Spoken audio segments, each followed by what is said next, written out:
Hello, everyone. This is Al Fadi. I'd like to welcome you back to another episode of this fascinating series, The Search for Muhammad. In fact, so far we have presented evidence upon evidence to show that there are, and literally, I'm not making fun of this phrase, there are a lot of holes in the early narrative about Muhammad alone. And therefore, we are presenting to you, myself, Dr. J. Smith here with me, who will join me shortly right now, presenting evidence to you. It is incumbent upon you now, whether you are a Christian, whether you are a Muslim, whether you are a doubter, a seeker, an atheist, you call yourself whatever you want, to go and inspect the data. Don't make conclusions or make decisions and reach conclusions just based on emotions. There are much more than emotions being presented here. There are facts and there are data that you are more than able to go and examine it for yourself, search it for yourself, and also ask questions on your own. We want to make sure that these things are helpful to all of you.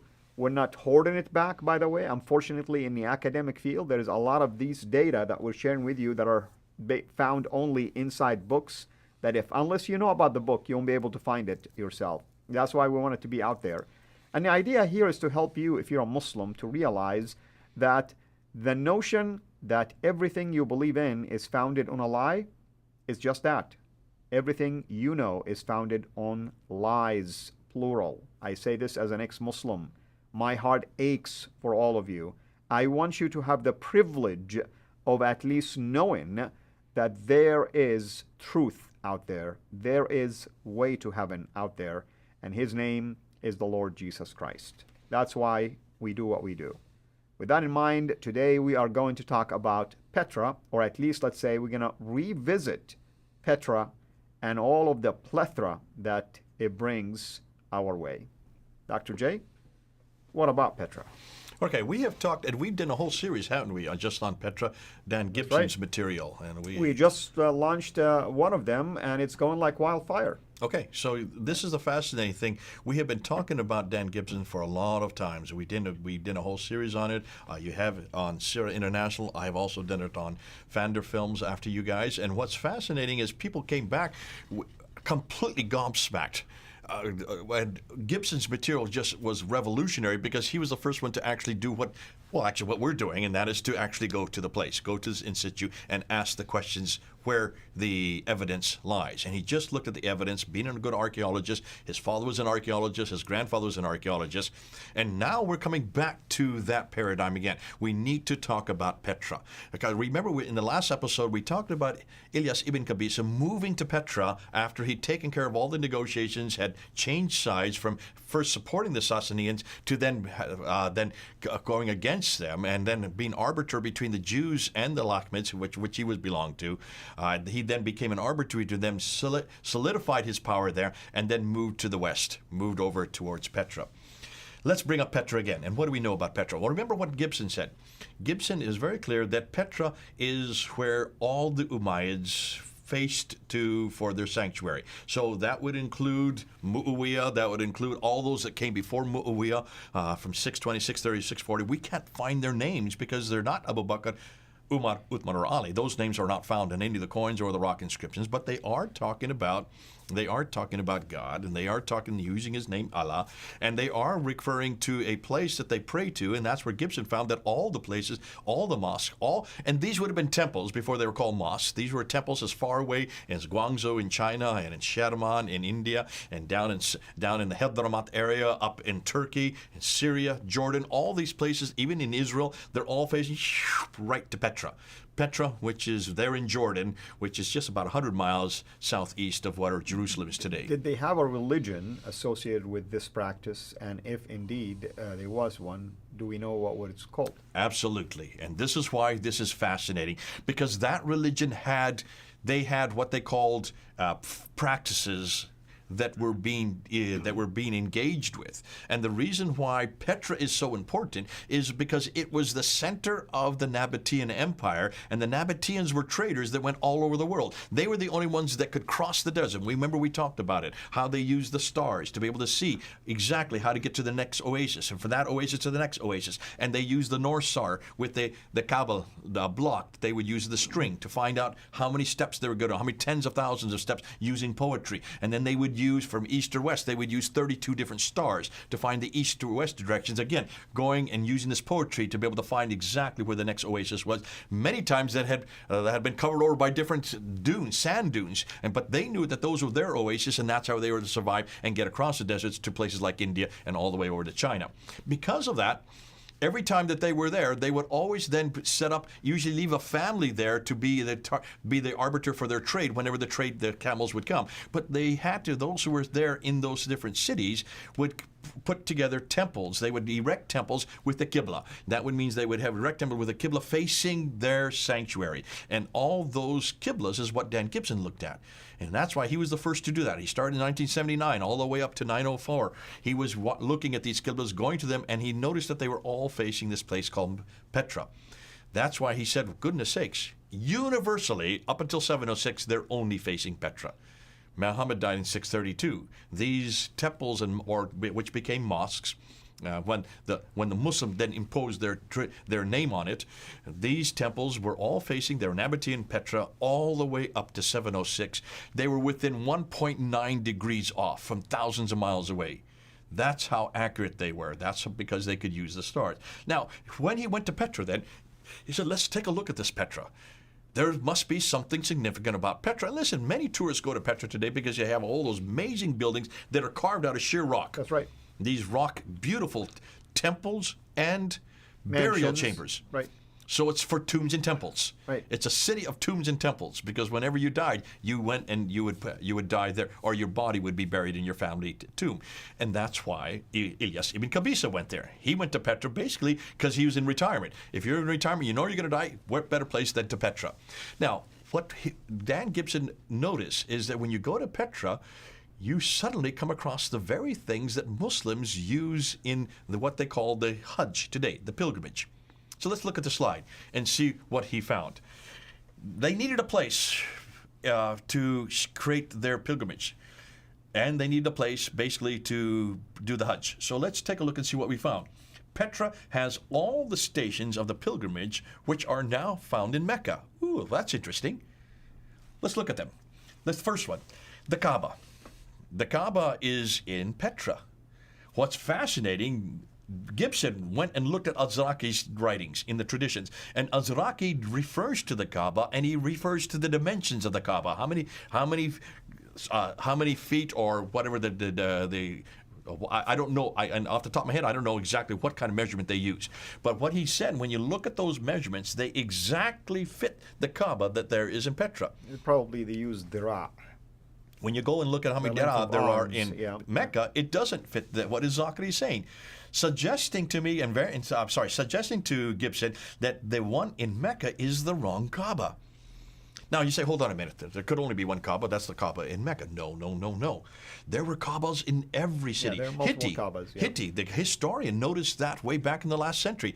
He said there was reference to a Kaaba in Tabuk, in Khaybar, in Taif. They had Kaabas. Everywhere that there was an oasis where the caravans would go up and down the western plateau, there was a Kaaba. Because you would want to make sure that people would come and get protection for the next stage of the journey. You would then give money to the Kaaba, that square. And sometimes they were just square enclosures. Sometimes they were buildings.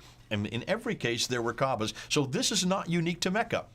It's just that this has become unique to Mecca since the Abbasid period. Once the Abbasids came to power, they are the ones that erected Mecca as the sanctuary. But prior to Mecca, there was Petra.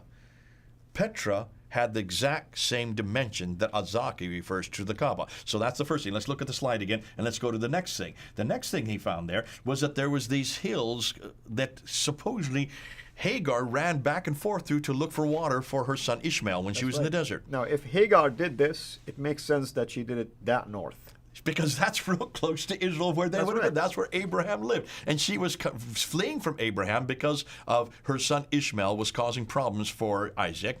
And therefore she fled into the desert. Where do you think she would have fled to? Right. She would have fled to Jordan, the desert. Right. And it looks like she fled to here. And that's the two mountains. And it refers to mountains, right? That's the idea. There are two. In fact, when I go there, when I went there to do the sa'i between the Safa and Marwa, there is a remnant of a mountain here and a remnant of a mountain How tall there. are they? Well, I mean, it's not that tall anymore. Have you seen the pictures? Yeah, I mean, They're only about 15 to 20 feet high. Yeah, they're not that high at all. Is that a mountain? No, but they tell you this is a remnant of the mountain that was there. Remnant. It's a facsimile, Right. meaning that there was an original one. Right. Where do you think the original was? Well, now we know where it is. Gibson has found them. They are called Safa and Marwa. They are two complete different mountains. And on the top of them are not only temples, but there's also a church sitting on top of them that are pre-Islamic to commemorate that event. That's in Petra. What they have recreated in Mecca are nothing more than facsimiles of the very thing that originally was in Petra. So there's the Safa and Marwa, looking for water, is found in Petra with places for idols at the top and not little rocks as we find in Mecca. Let's go to the third thing they found. Remember, it says that there was streams going through, and there's reference after reference in the traditions about the place where the prophet lived, that there were streams, that there were water wells, there was the Zamzam well. All these waterways and cisterns, they are not in Mecca whatever. When you go to Petra, and Gibson shows picture after picture, in fact, it was just a documentary that came out about a week ago. Judy, my wife, and I were watching this. There up in Pennsylvania, and we were looking at this documentary, and we noticed that when you look at the Petra today, you can see the cisterns along the cavern wall. They had built these long waterways. They're still there today that goes to wells. Where did that water come from? It came from cisterns out in the desert. They have now found where the source of all this water is. What you see in the traditions concerning this city fits Petra exactly. There is no such thing in Mecca at all. There are no cisterns, there are no waterways. There's only one well called the Zamzam well, which is the name that is given to it because that was in Petra to begin with. It was then recreated there in Mecca at a much later date, just like they recreated Safa and Marwa, just like they recreated the Kaaba. Am I correct on this? Yeah. So can you see, this is a much smaller facsimile of what was bigger in Petra, yet it's the same stage. Let's go back to the slide again, and let's look at what they also found. Also, the plain of Muzdalifah, a slippery sloped mountain with a mosque and a church at the top, which could accommodate up to 5,000 people and could pray, is also found in Petra. In fact, it makes more sense in Petra because it's bigger than the one that they have now in Mecca. Now, did Gibson discover any pillars representing Satan? Here we go. That's the next one. You've jumped ahead of me. Right. That's number 5. The Jamarat platform. Right. That they have found. You can see the base of it. It is there. It is right there in Petra. Now stop and ask yourself, how many pillars are there in Mecca? 3. How many devils are there? Well, there's one only. Exactly. So why do they have 3 in Mecca and yet only 1 in Petra? Which is closer to the theological precept of God versus the devil? Well, I can tell you the way they're going to respond back. Say, well, the journey that Abraham took was 3 days, and therefore every time he was stoning him, it was in a different location. Okay, that's the later tradition. You're Right. trying to make sense of that. Right. It's obviously that those stones, those pillars were there pre-Islamic. They are probably Meccan. And Mecca was chosen for a reason because it looked like it was a pagan place of worship. Those Jamarats existed prior to Islam. But the Jamarat that should be there should only be one if there's only one devil, and that is found in Petra. Could it be, Jay, that you hear about one of the chief idols in Mecca? His name is Hubal. I grew up believing that there was an idol called Hubal, which later I discovered it was named after Habaal. See, Hubal, Habaal. And the idea is like somebody was in Syria, was fascinated by Baal, brought a small statue, and they built one. Could it be that some people in Arabia visited these places, and they wanted to commemorate it when they went back home?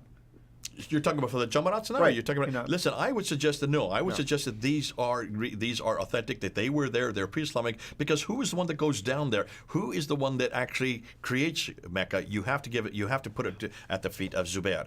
Ibn Zubair, who rebelled against Abd al-Malik. He was the governor of Petra. That is historical. We do know that it existed. He lived in Petra. When he rebelled against Abd al-Malik, he destroyed Petra. He destroyed the Kaaba. He destroyed the Jamarat. And the most important important thing is he took the Black Stone. So he wanted to divert everything down south. He didn't want to. He just do it. This is why he rebelled. But he took the Black Stone with him. When you take the Black Stone with you, you take God's presence with you. Remember that. It's almost like the Ark of the Covenant It's idea. like the Ark of the Covenant, and this Black Stone, and we haven't even put the video up, so I'm not going to introduce it at this point. That's yet to come in January. We have now found out an enormous amount of history about that Black Stone. Elagabalus. Remember the name Elagabalus. We're going to come back to that. But in taking the Black Stone with him down to the south, where do you think he went to? He went to where he came from. He went to the south, and when he took the Black Stone, the pilgrims started following him. So the pilgrims no longer went to Petra anymore because they wanted to go where the Black Stone was. That's why Zubair needed help. And so that's why he then turned towards the Abbasids, who were in Ctesiphon, which is Baghdad today. I've been reminding people that's Baghdad today. They were the ones that hated the Umayyads. They wanted nothing to do with the Umayyads. They were still the remnant of the Sassanids who had been destroyed by the Byzantines. They are the ones that are up there. They want to get back in power again. They're getting stronger and stronger. They see an advantage by taking and becoming an ally with Zubair. They are the ones then choose and place and say, this is now the new sanctuary. But once you have to create a new sanctuary, then you've got to then create the Kaaba again. That's why they rebuilt the Kaaba. And that's why you then have to have the Zamarat. You have to have the Muzdalifa plains. You've also have to have the water. That's why they put the Zamzam well, because there is no waterway there. They just recreated what was already in Petra. They recreated in a smaller facsimile there in what is Mecca today. So that was done by the Abbasids. That was done because of Zubair. He was the one that had the Black Stone. The Umayyads were still doing that. You're correct. But remember, the Umayyads were up in Damascus. They were the ones that were still looking towards Petra. The Abbasids, once they ally with Zubair, they start saying, come to us, come to us, come to us. Forget about them. And then you have someone like Al-Hajjaj. Al-Hajjaj, who is living in Kufa, he's the governor there in Kufa. He rebels against Abd al-Malik, and that's why his mosques now face in between Petra and Mecca, halfway in between. There's nothing there we for them talked to about point that at. before. Yeah. It's just a piece of sand. Right. There's no Right. building there. There's no town there. There's no He hamlet there. wanted to be politically correct. It's politically correct because he's hedging his bets. He's waiting to see who's going to win out in this struggle between the Abbasids and the Umayyads. Now, once the Abbasids win out, then Mecca becomes important. Then Mecca becomes the sanctuary. But that doesn't happen until around 749. And that's why you notice after 749, more and more the mosques are now facing Mecca. It takes till the next century, to the 9th century, till all the mosques are facing Mecca. This is what you would expect in a political tussle that's going between two different empires. Two different empires that hated each other, one that's headquartered in Damascus, the other one that's headquartered in what is then Ctesiphon, which then in the 9th century becomes Baghdad. And then once they gain their power, the Abbasids, they then make Mecca as the official sanctuary. So with all these different jamarats, now let's look, and I want to look at some maps and notice this. Look at these maps. I did this map. This is a map that's nothing more than a facsimile. Take a look at that map. Do you notice where the question mark is where Mecca is? You notice Mecca's not there? That's right. But what is there? Well, take a look at that map. You notice Mecca's not there? Petra's there. Petra's there, up in the north. You see it? That's right, yeah. Both of these maps. Let's go back to this one. See Petra up there? Yes. Petra's Notice there. where all the trade routes go through? It makes sense. Yeah. They go through Petra, right? Mecca's not there. Mecca's not there. Mecca is where that question mark is there. Now take a look at this map. Where is Mecca? This is an official map, right? I'm showing you an official map. This is from the 6th century. So this is before Muhammad existed. This is before Muhammad lived. But remember, the Muslims are telling us that Mecca was the center of the history of mankind because that's where Adam and Eve were sent to. This is where Abraham lived. Then why is it not on this map in the 6th century? Right. Let's look at another map. Here's another map from the 7th century. Do you see Mecca there? No, that's where the question mark is. Where's Mecca? Like, where's Waldo? Mecca's not there in the 7th century. Let's look at this map here. Here's another map from the 7th century. These are maps from the 7th and 6th century, not facsimiles that are redacted back. Take a look. Mecca is missing in every one of these maps. And then you get to this one here. I'm going to give you one more, the 7th century map. Now, what we need to ask is, why did Mecca become important? Why, if it's not on any map? Well, here is where Montgomery Watt comes in. Montgomery Watt gives us the answer. And he says, when you look at Mecca, you realize, now this is a map, this is a famous map that has been made in the 20th century, looking back and what the 20th century scholars thought 7th century looked like, okay? So remember, this is a modern map that we're looking at now. That a lot of the historians in the actually 20th century, not 21st century, looking back on the 7th century. So you can see Ctesiphon there. Can you see Ctesiphon? That's where Baghdad is today. You can see Mecca is there because they thought Mecca was there.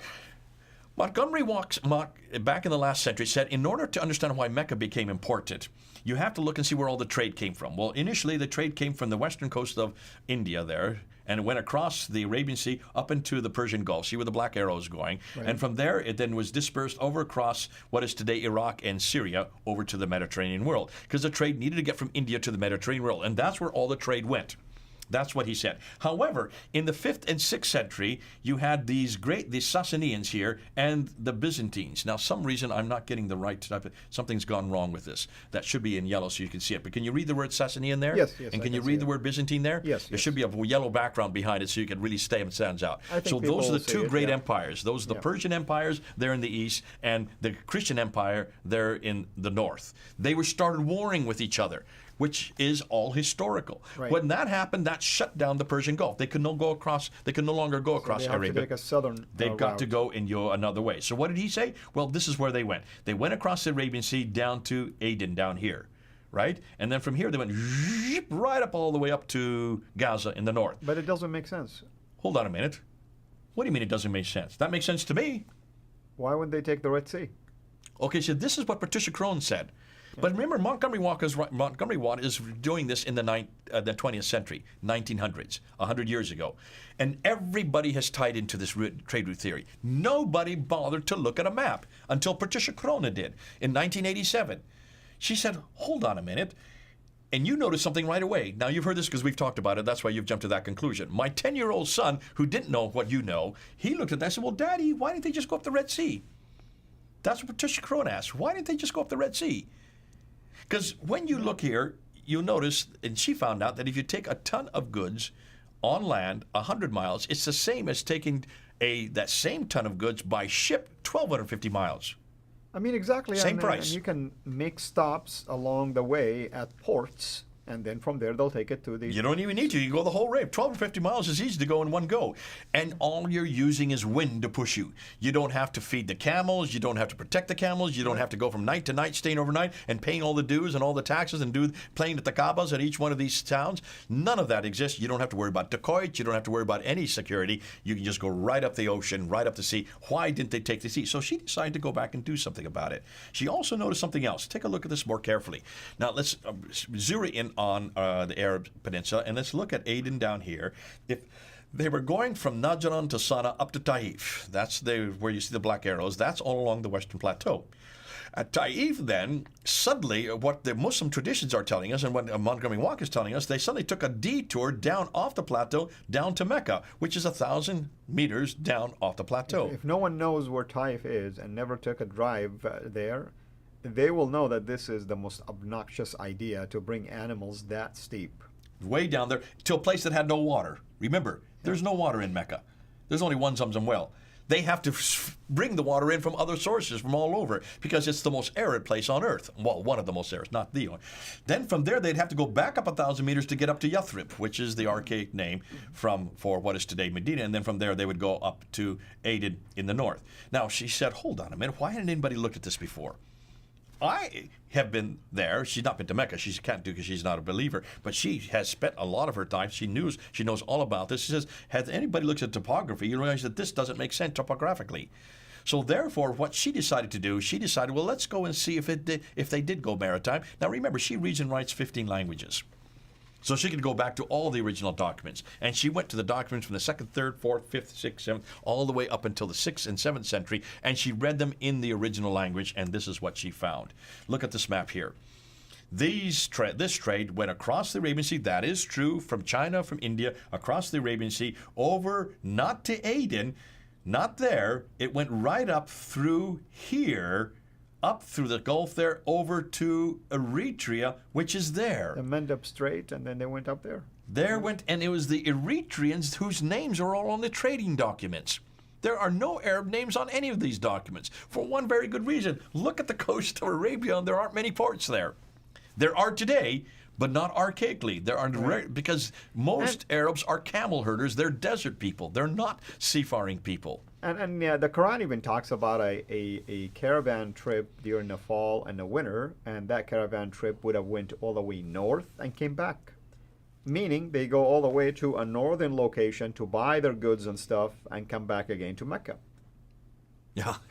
Why would they do this if it was passing through them? That's right. Exactly. Yeah. So you can see, historically speaking, and she did a great job in that book, in Mecca and the Rise of Islam in 1987, got a death threat for writing that. And that's why she left Oxford University and went up to Cambridge because of that. And what was her crime for getting a death threat? She just looked at the original documents, read them in their original language, and found out that the whole trade route theory was absolutely fraudulent. So let's now look at those maps again that I showed you earlier. Let's retreat. And what do we know about those maps? Well, notice Mecca is not there, but what is there? Petra is there. Right. Notice in this map, Mecca is not there, but what is there? Petra is there. Let's look at this map. Mecca is not there, but what is there? Petra is there. Let's look at this map from the 7th century. Mecca is not there, but Petra is there. Indeed. So what do we now know about Petra? Let's take a look and let's review. Notice what we have found. Petra is the ancient sanctuary city of tombs and temples, all right? That's what Gibson found. That's what Gibson has shown us now. We now know that Petra is absolutely important. It is on all the trade routes, east and west, and also north. You notice there's no trade routes going south of Petra. Right. If there was trade routes going south of Petra, they would go through, hopefully, Mecca. The only trade routes that Patricia Crown found that went south of Petra were nothing more than leather and milk. There is trade along those oases, like Tabuk and Khaybar do come up in the documents. Yathrib comes up in the documents quite often because in Ctesiphon, which is what is today Baghdad, where you see where Baghdad is there, that used to be called Ctesiphon. They sent researchers way down to it says Medina today. It was called Yathrib back then, and they found silver mines, and they had silver mines there. Look how close Medina is to Mecca. If they had silver mines there, why is it that they go down to Taif, which is southeast of that, but they don't know where Mecca is?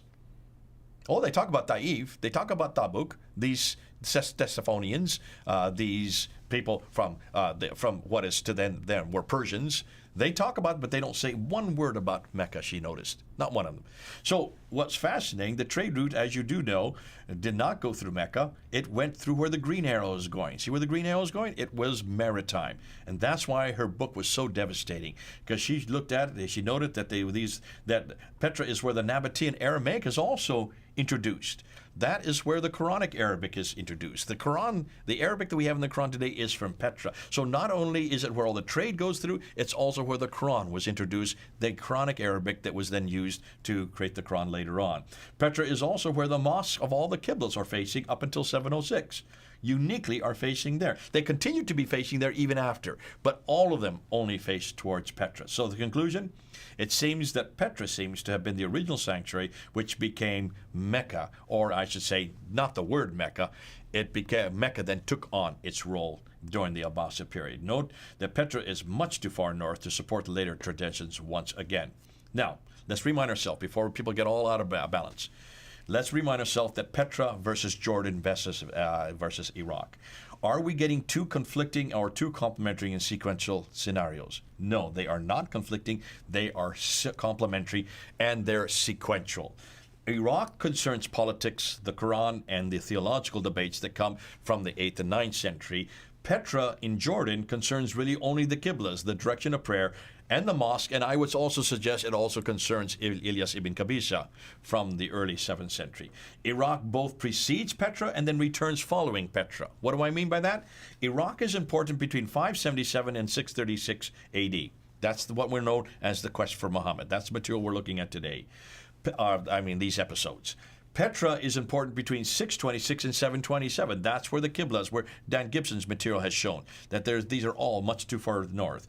Iraq then becomes important again from the 8th century, from 736, when the Qira'ats start to appear, with this Qira'at here of Ibn Amir. And then continuing on with the Qurans. Remember, that's also where the manuscripts are starting to appear. So when we look at Petra versus Mecca, we shouldn't say them as competing. They are complementary. One precedes the other. That's wonderful, brother. What should we expect next time? We're going to end off, we're going to get to the conclusions in our last episode. And what I want to do is I want to remind people of what we've been saying all the way through. We're looking at two complete different areas of the map and two complete different periods on the timeline. We need to look at the dates. We need to look at the map. When you look at the map, you will see that everything that is important to Islam as we know it is all in the north. Nothing of it is or such say very little of it is in the South. All of it's attributed to the South, but we can't find it historically in the South. Also, what we're going to find is everything we know about Islam today is not from the 7th century, or even the 8th century. It begins to be introduced in the mid-8th century, but it really begins to introduce in the 9th and 10th century. So too far north and too late. Wonderful. Thank you, brother. Thank you, everyone. Until next time, have a blessed day. Thank you so much for taking the time to watch this video. We can't make these quality videos without the help of partners like you. So please consider becoming a Patreon supporter today at patreon.com/Sira International. I want to make sure you always get notified when we release a new video. So please click the bell to be notified, and of course, make sure to subscribe to this channel. If this video was helpful to you, please click the thumbs up. Thank you.